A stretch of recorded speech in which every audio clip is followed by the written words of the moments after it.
Everyone loves an underdog, but gaming doesn't have many right now. We've already been burned by Biomutant, which didn't live up to the hype and hope many had for it, and it's high time we found another outsider to get excited about. Budget title Chernobylite could be the Disco Elysium or Hades of this year. A great idea that no one saw coming, or even heard of, until it suddenly landed in their laps.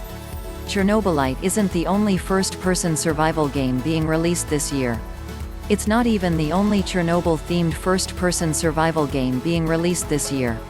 However, with every new update, screenshot or video, it's shaping up to be one of the most fascinating new IPs to hit PC and consoles in a long time. The Kickstarter-funded game, which drops on Xbox, PlayStation, Steam, Epic and GOG in July, comes from little-known Polish studio The Farm 51, which received relatively muted praise for its last first-person psychological horror, Get Even, in 2018. Chernobylite has been built using 3D scans of the infamous Ukrainian power plant, the nearby town of Pripyat, and more. It seems to have paid off. The latest trailer, which dropped over the weekend, showcases a genuinely impressive-looking game that belies its surprisingly low $30 launch price tag. The Farm 51's newest outing is a bold move. Chernobylite is not without direct competition, as Stalker 2 is also scheduled to drop in 2021 and will go straight onto Xbox Game Pass.